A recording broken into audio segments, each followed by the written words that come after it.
الحمد لله الذي هدانا للإسلام وخلقنا لعبادته وحده لا شريك له ونهانا عن الشرك به فيها وأرسل إلينا نبيا محمدا أفضل عنام فبين رسالته الحلال والحرام وفصل أحكام الصلاة والصيام أشهد أن لا إله إلا الله وحده لا شريك له إقرارا به توحيدا وأشهد أن محمدا عبده ورسوله وصلى الله عليه وعلى آله وأصحابه وسلم تسليما مزيدا أما بعد فأعوذ بالله السميع العليم من الشيطان الرجيم منيبين إليه واتقوه وأقيموا الصلاة ولا تكونوا من المشركين إلى آخر الآيات. 1447 হিজরি সনের 28 রাজব 1432 বঙ্গাব্দের 4 পৌষ 2025 ইংরেজি বর্ষের 29 ডিসেম্বর আমরা মহান আল্লাহ তাআলার পবিত্র দরবারে সাইয়্যিদুল আইয়াম সপ্তাহের সবচাইতে উত্তম দিন সাপ্তাহিক ঈদ দুনিয়ার সমস্ত সাংসারিক কর্মব্যস্ততা উপেক্ষা করে আমরা যারা নির্ধারিত সময়ের পূর্বেই মসজিদে উপস্থিত হওয়ার তৌফিক লাভ করেছি আমরা সেই মহান আল্লাহ তাআলার দরবারে শুকরিয়া আদায় করে বলি আলহামদুলিল্লাহ।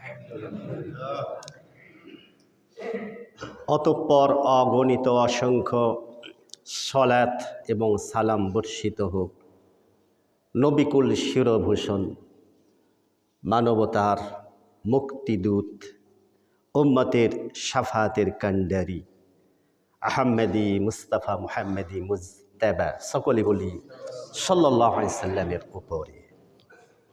পেয়ারে হাজিরিন, আর মাত্র একটি দিন পরেই রবিবার বাংলাদেশের আকাশে উদিত হয়ে যাবে পবিত্র রাজব মাসের চাঁদ।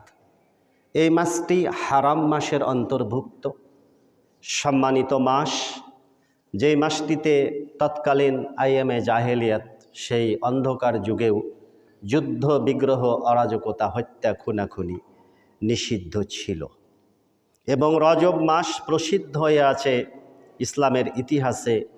এই মাসের কোনো একটি রাত্রিতে মহান আল্লাহ তাআলা আমাদের প্রিয় নবী তার প্রিয় হাবিবকে ডেকে নিয়েছিলেন, সপ্তম আসমান ভেদ করে আল্লাহ তাআলার সাথে সাক্ষাৎ করেছিলেন এবং সাক্ষাৎ শেষে এই উম্মতের জন্যে নিয়ে এসেছিলেন আল্লাহ পাকের পক্ষ থেকে সর্বশ্রেষ্ঠ সবচাইতে দামি মহামূল্যবান হাদিয়া বা উপহার, সেটি হচ্ছে 5 ওয়াক্ত ফরজ সালাত। আর মেরাজের উপহারই হচ্ছে সালাত।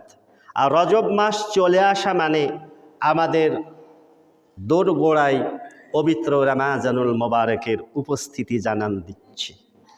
আল্লাহ তাআলা আমাদেরকে যেন পবিত্র রমাজান পর্যন্ত হায়াতকে প্রলম্বিত করে সুস্থ দেহে সুস্থ শরীরে রমাজানের ফসল যেন আমাদেরকে ঘরে তোলার তৌফিক দান করে, বলেন আমিন। এই সিয়ামের মাস আমাদের নিকটে। আমি আজকে আপনাদের সামনে সূরা রুমের 31 নম্বর আয়াতে কারিমা তেলাওয়াত করেছি।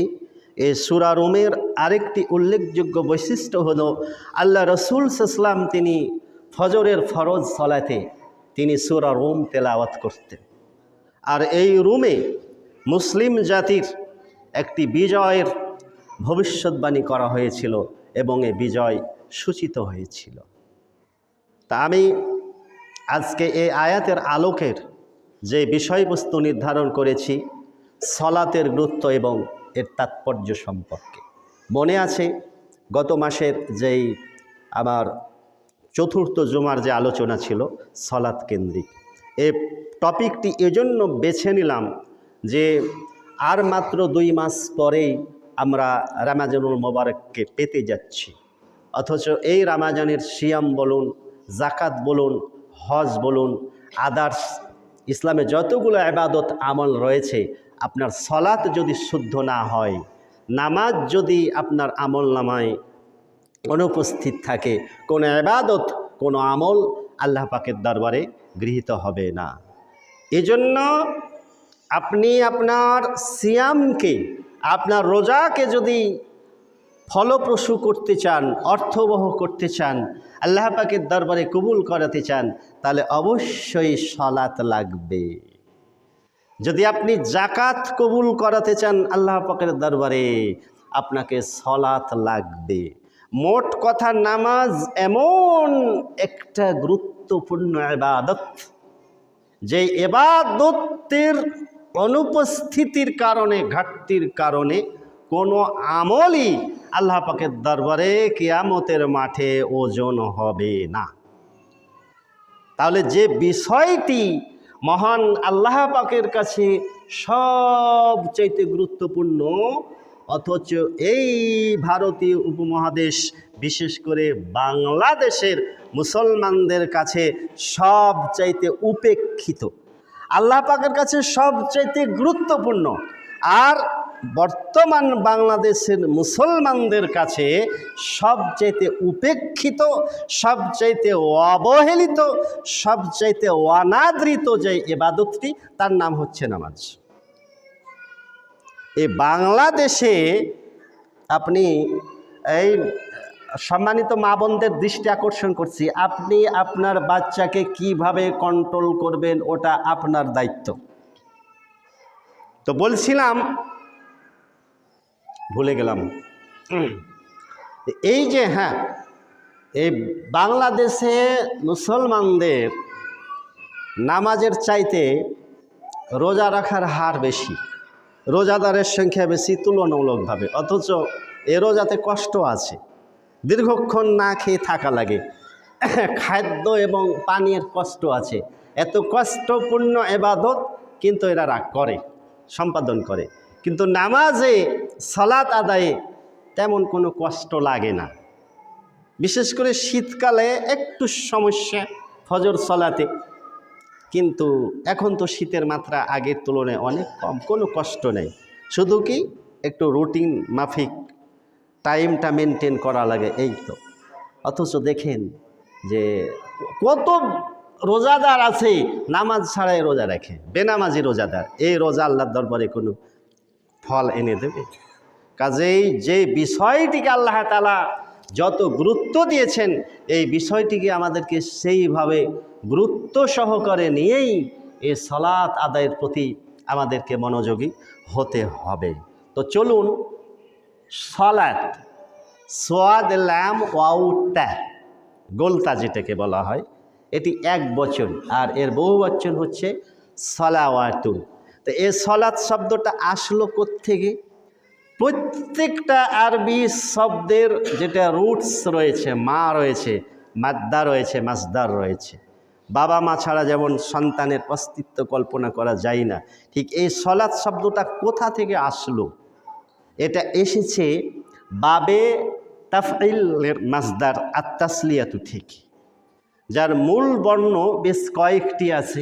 তার মধ্যে একটি পাওয়া যায় সোয়াদ লাম ওয়াও সিলউন, অথবা সোয়াদ লাম তা সিলাতুন, অথবা ওয়াও সোয়াদ লাম তা ওয়াসলাতুন, মিলে সলাতুন। সবগুলোর অর্থ প্রায় একই। অর্থাৎ সিলা মানে কি? সংযুক্ত হওয়া, জুড়ে দেয়া, অ্যাটাচ।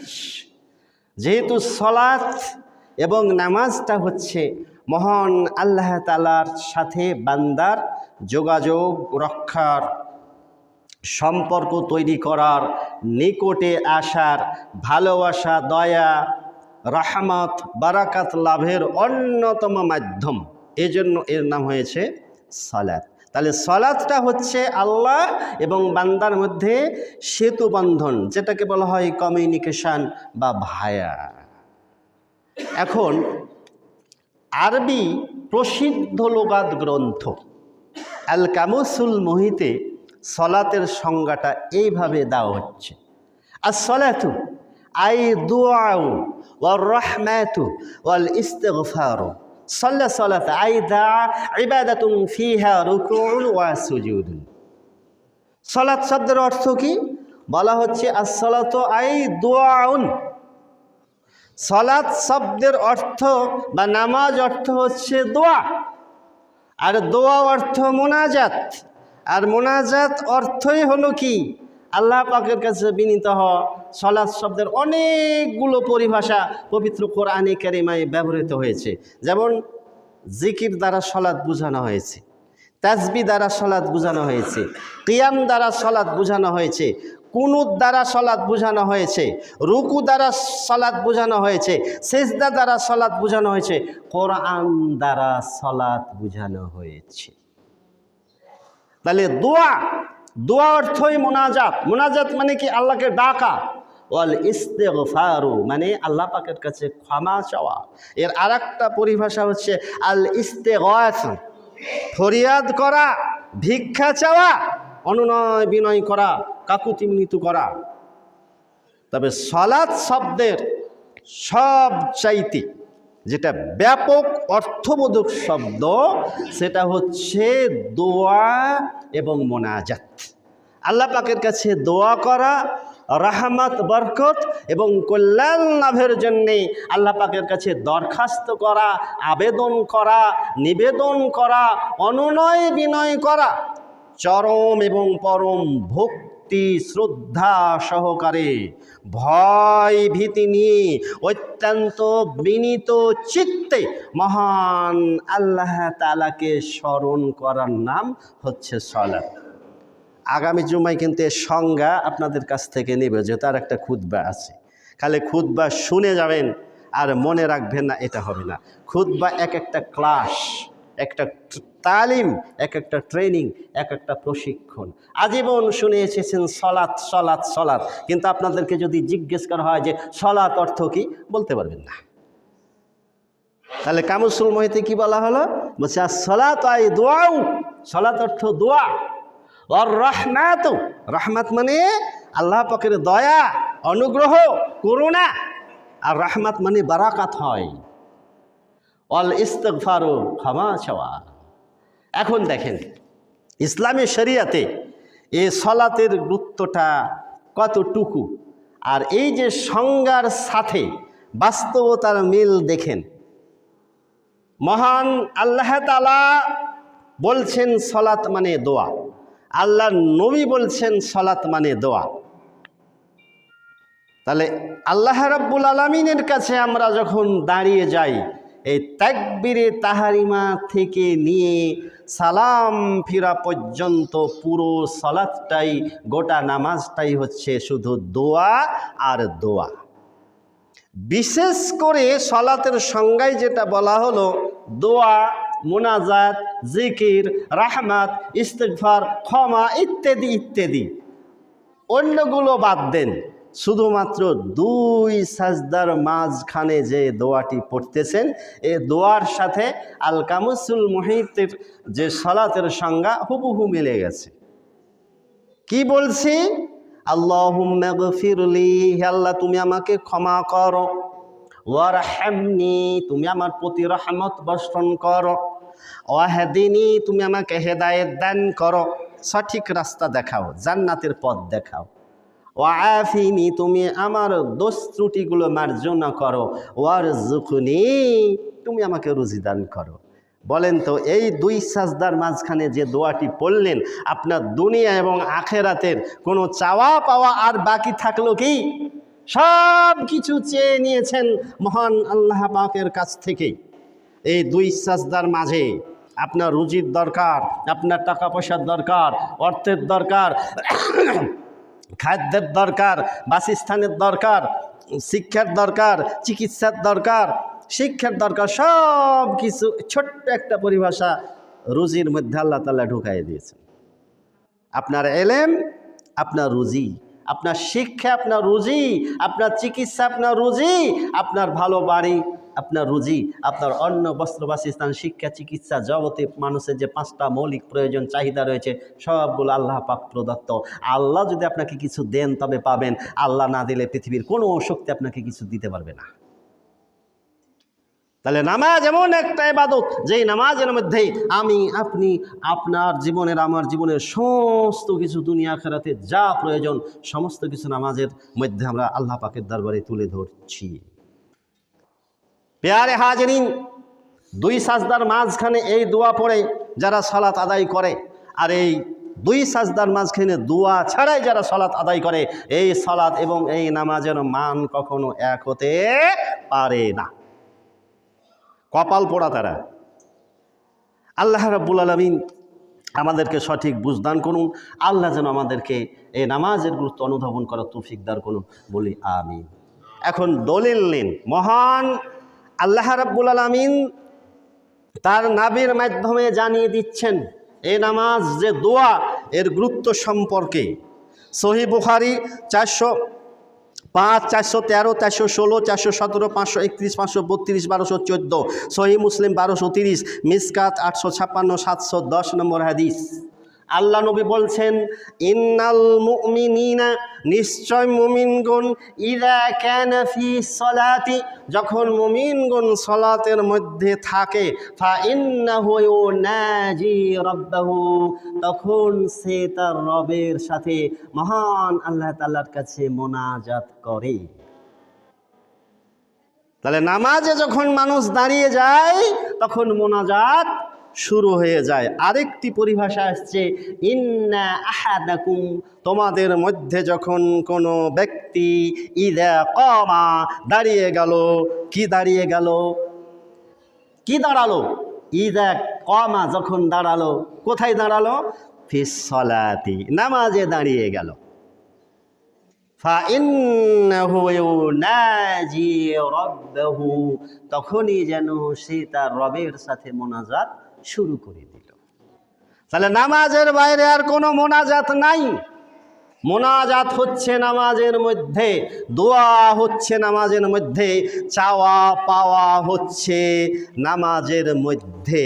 কেননা সালাতের সংজ্ঞায় বলা হচ্ছে আস-সালাতু সিলাতু বাইনাল আবদি ওয়া রাব্বিহি। নামাজটা হচ্ছে রব আল্লাহ এবং বান্দার মাঝে সেতু বন্ধন, মিলন সেতু, ওয়াহাতুস সুকুনি আত্মার প্রশান্তির বাগান বা রাহাতু বা রাউদাতুর রূহি। আরবি ভাষায় এই শব্দগুলো এসেছে সালাতের সংজ্ঞায়। এরপরে বলা হয়েছে নূরুল কলবি বা সিরাজুল কলবি।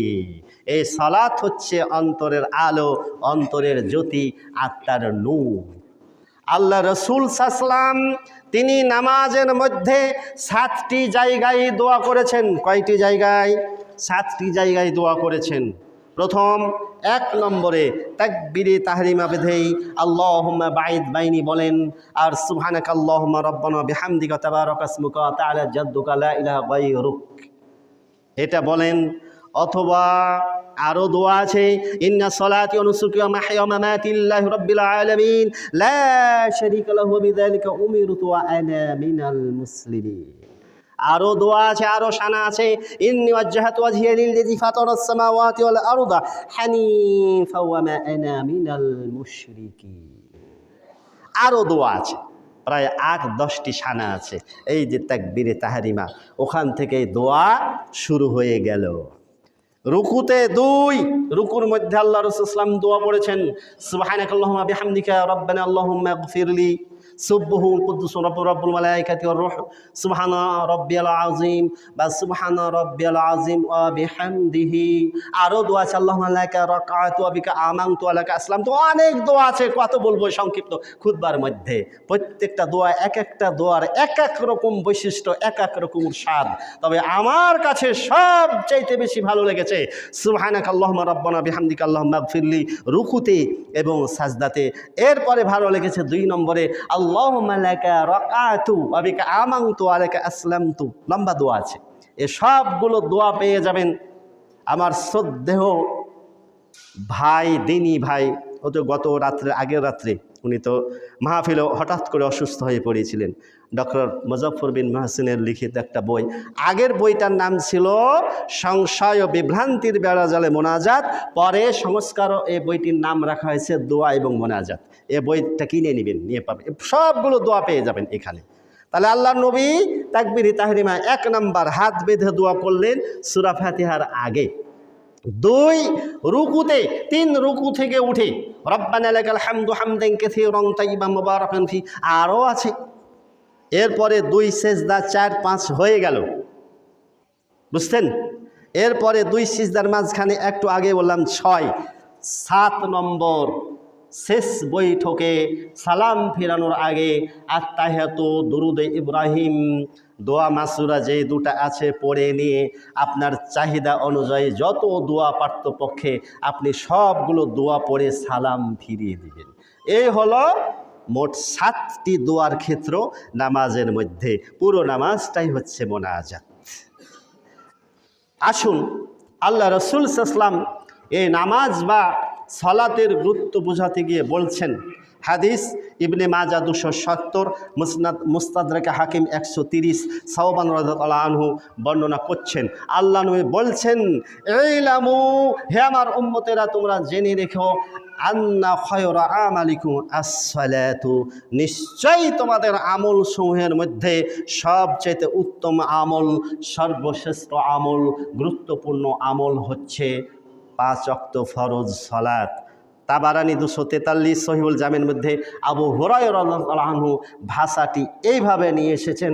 আল্লাহ নবী বলেন, আস-সালাতু খায়রুম মাওদুউন, নিশ্চয় সালাত হচ্ছে সবচাইতে গুরুত্বপূর্ণ একটা ইবাদত। মাওদুউন মানে ইবাদাতু, সবচাইতে গুরুত্বপূর্ণ ইবাদত। সহিহুল জামে 5645, সিলসিলা সহিহা 1870। আল্লাহর নবী এই বাক্যটির দিকে খুব খেয়াল করবেন। ডিগ্রি কত প্রকার? পজিটিভ, কম্পারেটিভ, সুপারলেটিভ, 3 প্রকার, তাই না? জানা আছে আপনাদের।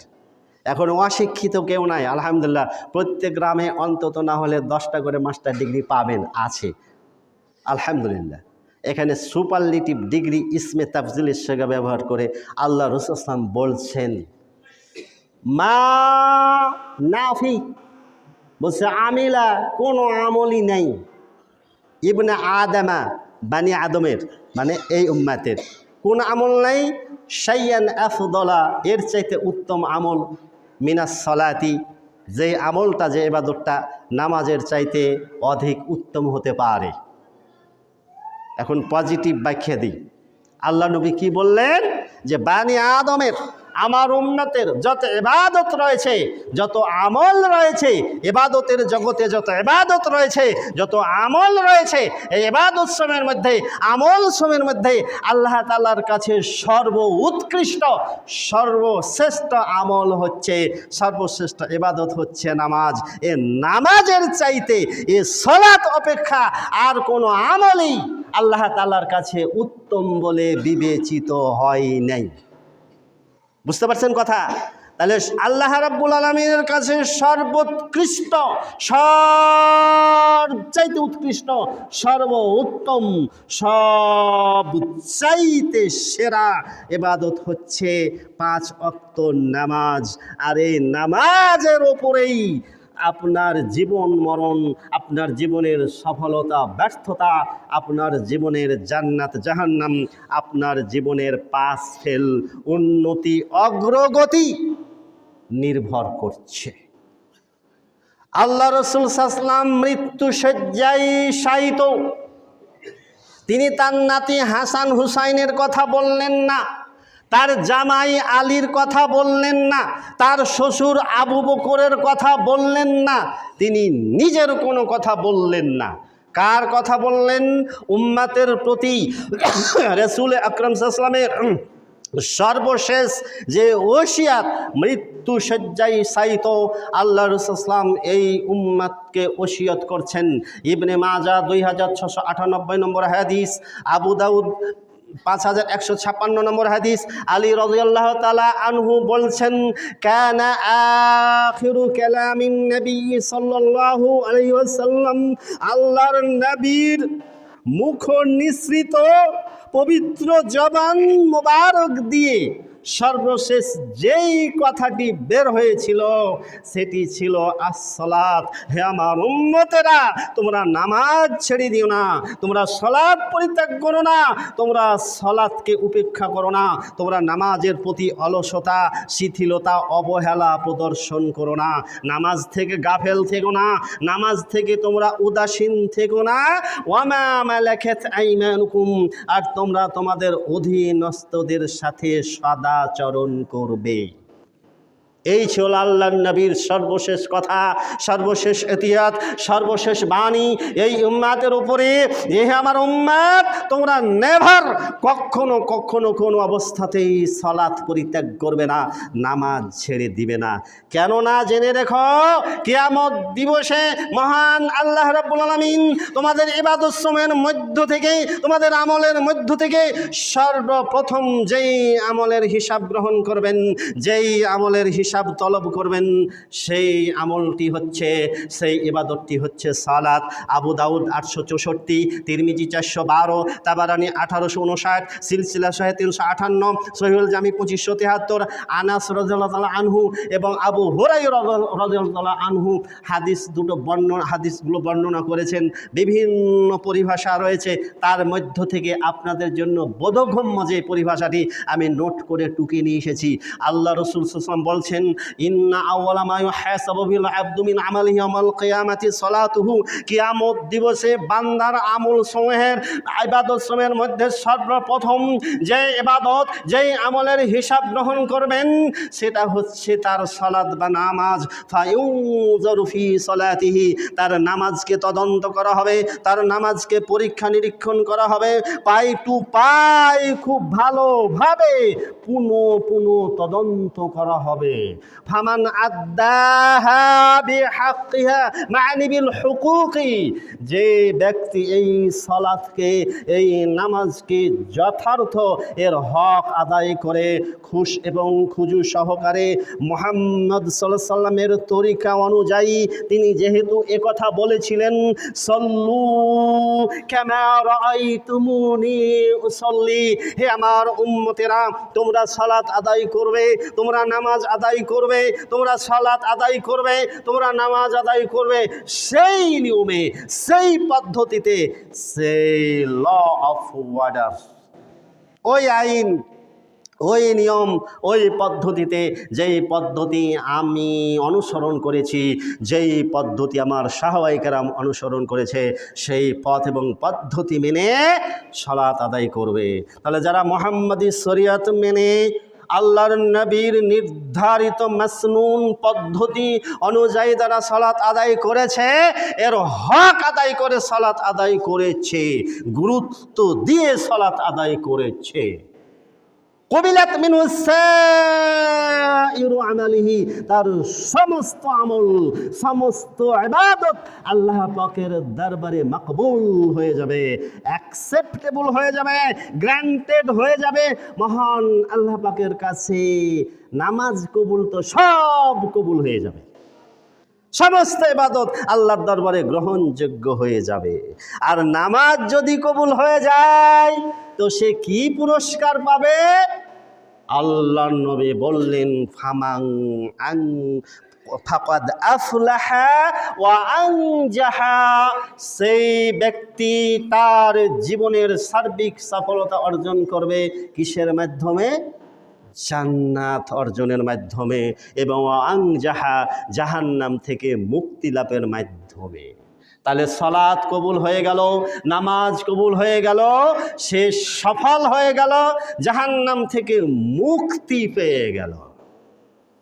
এরপরে আল্লাহর নবী বলেন, ওয়াইন রুদ্দাত আলাইহি সালাতুহু, যদি তার সালাতকে ছুঁড়ে ফেলে দেওয়া হয় তার মুখের উপরে, যদি তার সালাতকে একেবারে ডিলেট করে দেওয়া হয়, নাল অ্যান্ড ভয়েড, একেবারে বাতিল করে দেওয়া হলো এই সালাতকে, এই নামাজ আল্লাহ পাকের দরবারে কবুল হলো না।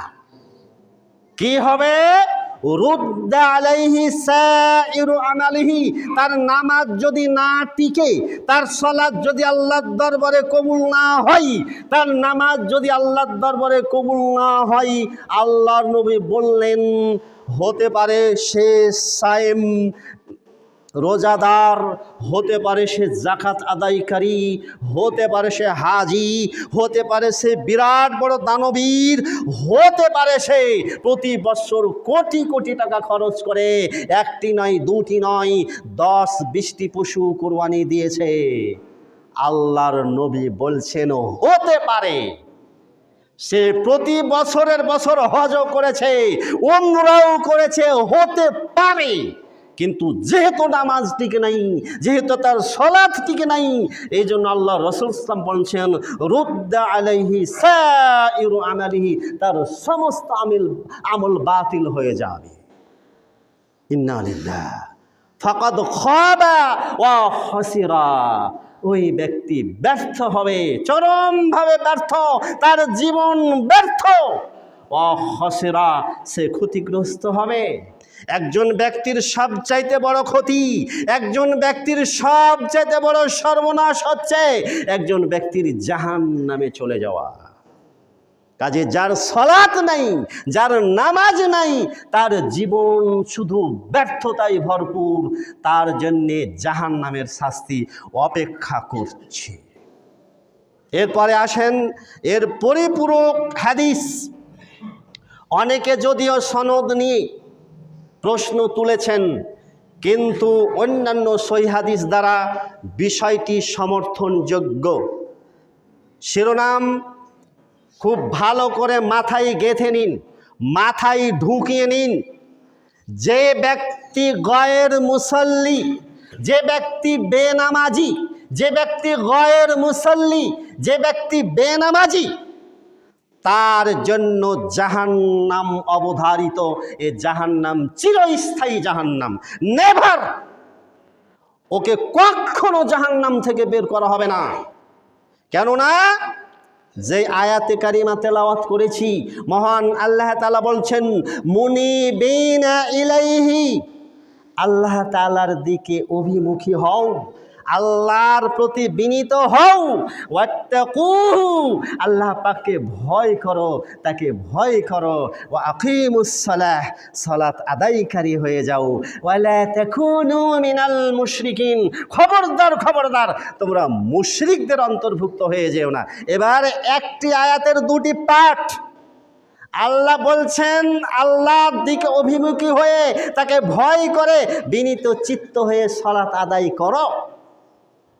দ্বিতীয় অংশ, মুশরিকদের মধ্যে অন্তর্ভুক্ত হয়ে যেও না। মানে কি, কি বুঝলেন? আল্লাহ তাআলা কি বুঝাতে চাইলেন? আমি কি বুঝালাম? আপনাদের ব্রেনে কিছু ঢুকেছে? আল্লাহ তাআলা স্পষ্ট জানিয়ে দিলেন যে যে ব্যক্তি সালাত আদায়কারী হবে না, নামাজ আদায় করবে না, বেনামাজি থেকে যাবে, ও মুশরিকদের দলভুক্ত। এ মুশরিকরা সব সময় কি ইন্নামাল মুশরিকিনা কি নাজাসাতুন, এরা অপবিত্র, এরা নাপাক। মুশরিকদের জন্য জান্নাত হারাম, চিরদিনের জন্য হারাম। অতএব ইমানের সাথে, ইসলামের সাথে মুশরিকদের কখনো সহাবস্থান হতে পারে না। শিরকের সাথে কোনো আপোষ নাই। এই শিরকের সমস্ত জঞ্জাল ভেঙে গুঁড়িয়ে দেওয়ার জন্যেই ইসলামের আগমন।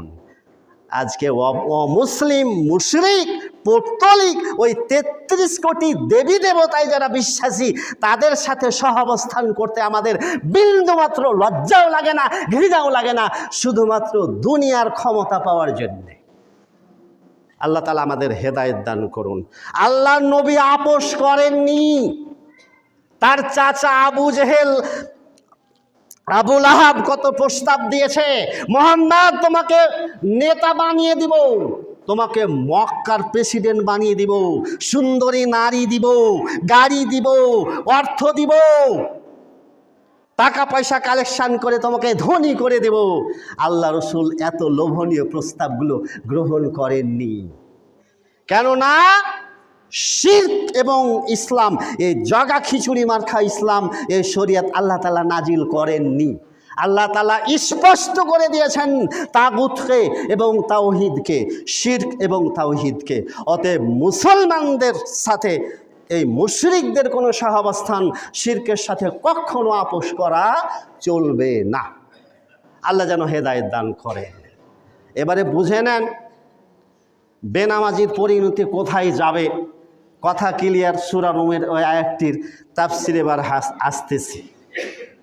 আল্লাহু আকবার, আল্লাহু আকবার। মিসকাতের 578 নম্বর হাদিস, মুসনাদে আহমদ 6540, দারেমি 2721, আর তারগিবি 312, ইবনে হেব্বান 1467, বাইহাকি সোয়াবেল ইমান 2565।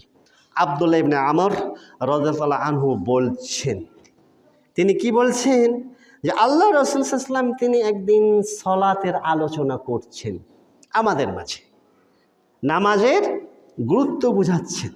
বুঝাতে গিয়ে তিনি বললেন, ফাকালে, আল্লাহ রসুল বলছেন, মান হাফাযা আলাইহা, যেই ব্যক্তি এই সালাতের হেফাজতকারী হলো, যে ব্যক্তি এই নামাজকে সংরক্ষণ করলো, রক্ষা করলো, 5 ওয়াক্ত নামাজের হেফাজত করা মানে ইন টোটালি, একেবারে টাইমলি, অ্যাকর্ডিং টু ইসলাম, ইসলামী শরিয়া মেনে আওয়াল ওয়াক্তে নামাজ আদায় করলো, কানাত লাহু নূরান, এই নামাজ তার জন্য আলো হবে, ওয়া বুরহানান, এই নামাজ তার জন্য জাহান্নাম থেকে মুক্তির দলিল হবে, এবং জান্নাতে যাওয়ার দলিল হবে, ওয়া নাজাতান, এবং জাহান্নাম থেকে মুক্তির মাধ্যম হবে।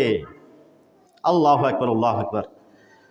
এরপরে আল্লাহ নবী বলছেন, নাজাতান ইয়াউমাল কিয়ামা, কিয়ামত দিবসে, ওয়ামান লাম হাফিজু আলাইহা, পক্ষান্তরে যে ব্যক্তি নামাজ আদায় করবে না, এ নামাজকে নষ্ট করে দিল, সালাতকে সংরক্ষণ করলো না, নামাজকে নষ্ট করে দিল, লাম তাকুল্লাহু, অপর বর্ণনা আছে লাম ইয়াকুল্লাহু নূরান ওয়ালা বুরহানান ওয়ালা নাজাতান, তার জন্য কিয়ামত দিবসে কোনো আলো থাকবে না, জান্নাতে যাওয়ার কোনো মাধ্যম থাকবে না, জাহান্নাম থেকে মুক্তির কোনো রাস্তাও, কোনো দলিলও থাকবে না। এরপরে দেখেন ওর বেনামাজির সঙ্গী ক্যাডা ক্যাডা হবে, কারা কারা হবে।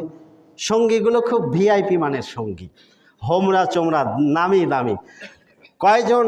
4 জন খুব হোমরা নামি দামি ভিআইপি পার্সন ব্যক্তির নাম এসেছে হাদিসে।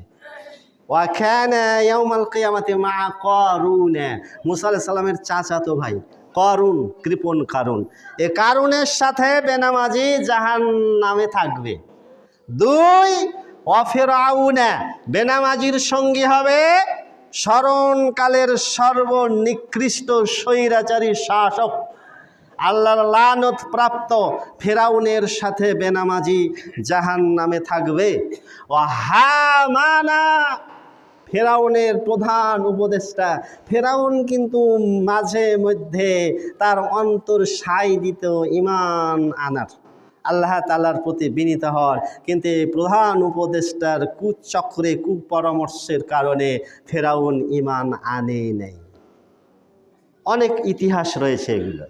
এই হামানের সাথে বেনামাজি জাহান্নামে থাকবে। ও উবাই ইবনে খালফ মক্কার ধনাঢ্য ব্যবসায়ী, এর সাথে জাহান্নামে থাকবে। আপনারা এখন প্রস্তুতি নেন, ক্যাডা ক্যাডা ফেরাউনের সাথে, কারুনের সাথে, হামানের সাথে আর উবাই ইবনে খালফের সাথে জাহান্নামে থাকতে রাজি আছেন। প্রস্তুতি নেন, হাত উঁচু করেন তো দেখি কে কে যাবেন ফেরাউনের সাথে, এদের সাথে কে কে রাজি আছেন, হাত উঁচু করেন। এখন শরম লাগে, কিন্তু নামাজে আসতে লজ্জা শরম মনে হয় আপনি লজ্জা শরমের মাথা খেয়ে ফেলেছেন না? এত করে বোঝাচ্ছি, এত করে বলছি, আপনি কার বান্দা? আল্লাহর বান্দা না শয়তানের বান্দা? উত্তর তো দেবেন না আমরা আল্লাহর বান্দা, কিন্তু আপনি আপনার কথায় চরম মিথ্যুক, চরম মিথ্যাবাদী। আপনি আল্লাহর বান্দা নয়। যে ব্যক্তি সালাত আদায় করে, যে ব্যক্তি নামাজ পড়ে, সে আল্লাহর বান্দা। আর যে ব্যক্তি নামাজ পড়ে না, টোটালি বেনামাজি থেকে যাচ্ছে বছরের পর বছর, যুগের পর যুগ, ও হলো শয়তানের বান্দা, শয়তানের গোলাম। এরপরে দেখেন সূরা মারিয়াম 59 নম্বর আয়াতে আল্লাহ তাআলা আপনাদেরকে এত ধমক দিচ্ছেন, এত শাসানি দিচ্ছেন, এত সতর্ক করছেন যে নামাজ আদায় না করলে, নামাজ না পড়লে আপনার স্থান কোথায়, এতটুকু আপনার বিবেকে দাগ কাটে না, অন্তর এতটুকু আল্লাহর ভয়ে ভীত হয় না, আল্লাহর প্রতি এতটুকু অনুরাগ, শ্রদ্ধা, ভালোবাসা, ভক্তি জন্মায় না যে আল্লাহ তাআলা আমাদেরকে বিনা চাহিদাই, বিনা বিলে আমাদেরকে তার অসংখ্য নিয়ামত দিয়ে বাঁচিয়ে রেখেছেন। আল্লাহ তোমার হুকুম তরক করি আমি প্রতি পাই, তবু আলো দিয়ে বাতাস দিয়ে বাঁচাও এ বান্দাই। শ্রেষ্ঠ নবী দিলে মোরে তরিয়ে নিতে রোজ হাসরে, পথ না ভুলি তাই তো দিলে পাক কোরআনের বাণী। আল্লাহ তোমার মেহেরবানি, আল্লাহ তোমার মেহেরবানি। এই সুন্দর ফুল, এই সুন্দর ফল, মিঠা নদীর পানি, আল্লাহ তোমার মেহেরবানি। তুমি কতই দিলে রতন ভাই বেরাদার পুত্র স্বজন, তুমি কতই দিলে রতন ভাই বেরাদার পুত্র স্বজন। ক্ষুধা পেলে অন্ন যোগাও, ক্ষুধা পেলে অন্ন যোগাও, মানি চাই না মানি, আল্লাহ তোমার মেহেরবানি। বাংলার বুলবুল জাতীয় কবি নজরুলের লিখিত অমর সেই জাগরণী, যেটি আমরা আমাদের ছোট্টবেলায় বাংলাদেশ বেতার কেন্দ্রে সকাল 6টায় গ্রীষ্মকালীন, সকাল 6:30টায় শীতকালীন, এখনও অনুষ্ঠানটা আছে, পথ এবং পাথেয় নামে একটা অনুষ্ঠান। প্রায় এই হামগুলো আমাদের কর্ণকুহরে বেজে উঠত, এখন এগুলো আস্তে আস্তে হারিয়ে যাচ্ছে। তো সূরা মারিয়ামের 59 নম্বর আয়াতে মহান আল্লাহ তাআলা বলছেন, ফাখলাফা মিন বা'দিহিম খলফুন আদাউস সালাহ। আদাউস সালাহ মানে তারকুস সালাহ, মানে এমন একটা প্রজন্ম আসলো তাদের পরে মানে সাহাবায়ে কেরামের পরে, তাবেঈনদের পরে, তাবেঈনদের পরে এমন একটা যুগ, এমন একটা প্রজন্ম আসলো, এরা কি করলো? আদাউস সালাত, এরা নামাজকে টোটালি নষ্টই করে দিল, নামাজের কোনো গুরুত্ব রাখলো না, নামাজটাকে টোটালি একেবারে মাটির নিচে দাফন করে দিল, নামাজকে হত্যা করে দিল। আল্লাহ আল্লাহ আল্লাহ। ওয়াত্তাবাউশ শাহাওয়াহ, এবং এরা কুপ্রবৃত্তির অনুসারী হয়ে গেল। কুপ্রবৃত্তির অনুসারী মানে বুঝেন না? প্র্যাকটিক্যাল দেখাবো, রাগ করবেন? এবারে দেখায় দিব। একটু পরে তো 2:50 বা 55 মিনিটে আসরের আজান হবে তো ওই দেখবেন আবদুল্লাহ ভাইয়ের দোকানে অসংখ্য নামধারী মুসলমান, নাম কি? মুসলমান নাম, আব্দুর রহিম, আব্দুল করিম, আল আমিন, শরীফুল ইসলাম, রফিকুল ইসলাম, কুতুবুল আলম, কত নাম। দেদার সে টানতেছে, একেবারে আজান হচ্ছে টানতেছে, গল্প গুজব চলতেছে। আর ওই আবদুল্লাহ ভাইয়ের পাশের একটা দোকানে একদিন মাগরিবের পরে বের হচ্ছি, পাশে আমার ফারুক ভাই আছে, তো হায় রে বাজনা বাজতেছে, তো বাজনাটা কানে আসতেছে, তো মনে হচ্ছে যে হিন্দুদের যখন দুর্গা পূজা আসে ওই পূজার যেরকম বাজনা বাজে ওরকম। তা আমি ফারুক ভাইকে জিজ্ঞেস করলাম, ভাই এ দোকানটা কি হিন্দু না মুসলমানের? আশ্চর্য ব্যাপারে, গ্রামে কোনো বিবেকবান লোক নাই। এই ত্রিশাল এখানে কত তাবলিগি ইজতেমা হয়, ধানি খোলায় ইজতেমা হয়, আন্ধারিয়া পাড়ায় ইজতেমা হয়, চকপাচ পাড়ায় ইজতেমা হয়, এত ইজতেমা, এত তাবলিগ, এত ওয়াজ মাহফিল। মানুষ খালি কি তাবলিগ ওয়াজ মাহফিল এই ডান কান দিয়ে শুনে আর বাম কান দিয়ে বের করে? মানুষের অবস্থার কেন পরিবর্তন হয় না? এত নোংরা গান, এত অশ্লীল গান, এত পাপাচার হচ্ছে, কেউ কেন নিষেধ করে না? কেউ কেন বাধা দেয় না? এই ত্রিশাল, এই তয়কা কেন্দ্রীয় মার্কাজে এখানে কি আশেপাশে কোনো ব্যক্তি মুসলমান নাই নাকি? কেন বাধা দেয় না? কেউ কাউকে কিচ্ছু বলে না, সবাই চলতেছে আপন খেয়াল খুশি মতো, কে কারে বাধা দেয়? পাপাচারে সমাজটা সয়লাভ হয়ে যাচ্ছে।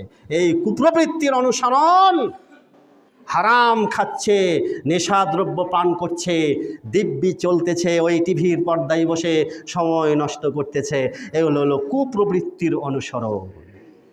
আল্লাহ পাক এই কোরআনে বলে দিলেন যে যারা এইভাবে কুপ্রবৃত্তির অনুসরণ, মন চাচ্ছে না তাই আসছে না, ফাসাউফা ইয়ালকাউনা গাইয়া, অচিরেই তারা গাইয়া নামক জাহান্নামে নিক্ষিপ্ত হবে। তাহলে জাহান্নামের চিরস্থায়ী বাসস্থান বেনামাজির জন্য এটি চূড়ান্ত ফায়সালা। আল্লাহ ফায়সালা করেছেন, আল্লাহর রাসূল সাল্লাল্লাহু আলাইহি ওয়াসাল্লাম ফায়সালা করে দিয়েছেন। আর সূরা আল মুদাসসিরে তো আল্লাহ তাআলা স্পষ্টভাবে বলে দিয়েছেন, জান্নাতি ব্যক্তিরা তাদেরকে জিজ্ঞেস করবে, জাহান্নামীদেরকে জিজ্ঞেস করবে, মা সালাকাকুম ফি সাকার ক্বালু লাম নাকু মিনাল মুসাল্লিন, আমরা নামাজি ছিলাম না। আল্লাহু আকবার, আল্লাহু আকবার। দেখুন, আর 5 মিনিট সময় নেব আমি এই সালাতের গুরুত্বটা বোঝার জন্য। মুসলিম জাহানের দ্বিতীয় খলিফা ওমরে ফারুক রাদিয়াল্লাহু তাআলা আনহু যখন খেলাফতের মসনদে অধিষ্ঠিত, তিনি তার প্রাদেশিক গভর্নর যারা রয়েছেন প্রত্যেক শাসনকর্তার কাছে চিঠি পাঠিয়ে দিলেন। চিঠির ভাষায় কি লিখেছিলেন তিনি লিখে পাঠিয়েছিলেন, ইন্না আহাম্মা আমরিকুম ইনদি আস-সালাহ, নিশ্চয়ই আমার কাছে ইসলামের মধ্যে সবচাইতে গুরুত্বপূর্ণ যেই বিধানটি, সেই বিধানটি হচ্ছে সালাত। অতএব হে আমার কর্মকর্তাবৃন্দ শোনো, ফামাম দাইহা, যে ব্যক্তি এই সালাতটাকে হত্যা করবে, সালাতটাকে নষ্ট করবে, ফাওয়ালিমা সিওয়া হ্যাঁ আদিয়াও, বাকি ইবাদতগুলো, বাকি আমলগুলো হত্যা করতে তার কাছে বিন্দু মাত্র কঠিন কিছু হবে না, এগুলো খুব সহজ হয়ে যাবে। যে ব্যক্তি নামাজ ছেড়ে দেয় তার কাছে যে কোনো পাপ কর্ম করা পানির মতো সহজ হয়ে যাবে, ও মানুষকে খুন করতেও দ্বিধা করবে না। কেননা আল্লাহর নবী বলে দিয়েছেন, যার সালাত নাই তার ঈমান নাই, যার নামাজ নাই তার ঈমান নাই। লা ঈমানা লিমান লা সালাতাহু। আল্লাহ রাসূল সাল্লাল্লাহু আলাইহি ওয়াসাল্লাম এ মর্মে আরও বলে দিয়েছেন, এবং এর ব্যাখ্যা করা হয়েছে ইবনে হাজার আসকালানি রাহিমাহুল্লাহ তার ফাতহুল বারীতে। গত মাসে বলেছি, যে ব্যক্তি নামাজ ছেড়ে দিবে সে ইসলামের গণ্ডি থেকে বের হয়ে যাবে, আল্লাহ এবং তার রাসূলের জিম্মাদারি থেকে বের হয়ে যাবে। আল্লাহ তাআলা তার দায়িত্ব নেবেন না, মুহাম্মদ সাল্লাল্লাহু আলাইহি ওয়াসাল্লাম তাকে সুপারিশ করে জান্নাতে নিবেন না। এরপরে ইবনে আহমদ ইবনে হাম্বল রাহিমাহুল্লাহ, যিনি কিয়ামত পর্যন্ত সর্বকালের সর্বশ্রেষ্ঠ সবচাইতে বড় মুহাদ্দিস, তিনি কি বলেছেন দেখেন, তারিকুস সালাতি কাফিরুন কুফরা। ভাবতে পারেন ভাষাটা কত ভারী। সালাত আদায়কারী ব্যক্তি এমনই কাফের, এবং সে এত বড় কুফুরি করলো যে এই কুফুরি তাকে কি করলো, মাখরাজাহা মিনাল মিল্লাতি, তাকে ইসলামের গণ্ডি থেকে তাকে একেবারে বের করে দিল, ইসলাম থেকে টোটালি খারিজ করে দিল। তাহলে ও বেধর্মী, ও মুশরিক, ও হিন্দু, ও খ্রিস্টান, ও বেদিন। ইউকতালু, তাকে হত্যা হত্যা করা একেবারে মুসলিম রাষ্ট্রের জন্য অবধারিত হয়ে যাবে। বেনামাজি হত্যার যোগ্য, একজন জেনাকার প্রাপ্তবয়স্ক যেন হত্যার যোগ্য। পার্থক্য এটুকুই, জেনাকারিনী ব্যক্তিকে পাথর দিয়ে ঢিল ছুঁড়ে মেরে মেরে মেরে মেরে হত্যা করতে হয়, কিন্তু বেনামাজিকে ঢিল দিয়ে মারার বিধান নাই। বেনামাজি একেবারে এক তলোয়ারে এক কোপে আর মাথা দ্বিখণ্ডিত করে দেওয়া হবে। বেনামাজি হত্যাযোগ্য অপরাধ করে, বেনামাজি হত্যাযোগ্য অপরাধ করে। এই তয়কা কেন্দ্রীয় মার্কাজের অধীনে এই ত্রিশালে যতগুলো বেনামাজি আছে, এদের জীবনের বেঁচে থাকার অধিকার হারিয়ে ফেলেছে, এরা হত্যাযোগ্য অপরাধের সাথে জড়িত। এরপর ইমাম আহমদ বিন হাম্বল বলছে যে ইউকতালু ইদা লাম ইয়াতুব ওয়া সাল্লি, যতক্ষণ পর্যন্ত সে তওবা না করছে এবং সালাত আদায়কারী না হচ্ছে, ততক্ষণ পর্যন্ত তাকে হত্যা করতেই হবে। চিন্তা করতে পারছেন? বেনামাজি বেঁচে থাকার অধিকার হারিয়ে ফেলেছে। এ কত বড় নিকৃষ্ট, কত বড় নরাধম, কত বড় নিকৃষ্ট একটা প্রাণী, কত বড় নরাধম বেনামাজি, যে এর কাছে মহান আল্লাহ তাআলা তার জীবনের নিরাপত্তা উঠিয়ে নিয়েছেন এ হত্যাযোগ্য অপরাধের সাথে জড়িত। বেনামাজির সন্তান পিতার ওয়ারিশ হবে না, বেনামাজিকে ত্যায্য পুত্র করতে হবে। বেনামাজির কোনো কন্যা যদি বেনামাজি হয়, তাকে ত্যায্য কন্যা করতে হবে। বেনামাজির হাতে জবাইকৃত হালাল পশু, গরু, ছাগল, হাঁস, মুরগির গোশত খাওয়া যাবে না। বেনামাজিকে মুসলিমদের গরুস্থানে, কবরস্থানে দাফন করা যাবে না। এগুলো ইসলামী শরীয়তের ফায়সালা। অতএব যদি সত্যিই নিজেকে আল্লাহর বান্দা হিসাবে আপনি প্রমাণ করতে চান, আর পরকালে যদি আপনি নিজের বাসস্থান জান্নাত বানাতে চান, আর যদি জাহান্নাম থেকে নিজেকে রক্ষা করতে চান, তাহলে আমি আপনাদেরকে বিনীত কণ্ঠে, আমি উদাত্ত কণ্ঠে আহ্বান জানাই, অনুরোধের সাথে, ভাই আসুন নামাজ আদায় করুন। আপনি আল্লাহর বান্দা, আমি আল্লাহর বান্দা, আমরা সকলে মিলে একসাথে আমরা জান্নাতে থাকতে চাই। কিন্তু আপনি যদি নামাজ না পড়েন, আপনাকে জান্নাতে কেউ নিয়ে যেতে পারবে না, আল্লাহ রসুল আপনার ব্যাপারে সুপারিশ করবে না। অতএব আসুন, আপনি ফিরে আসুন আল্লাহর দিকে, আল্লাহর পথে। আল্লাহ তুমি আমাদের প্রত্যেকটা পরিবারের সন্তান সন্ততি, পরিবার পরিজন সহ নামাজ কায়েমকারী বানিয়ে দাও, বলেন আমিন। সুবহানাকাল্লাহুম্মা বিহামদিক আশহাদু আল্লা ইলাহা ইল্লা আনতা আস্তাগফিরুকা ওয়া আতুবু ইলাইক।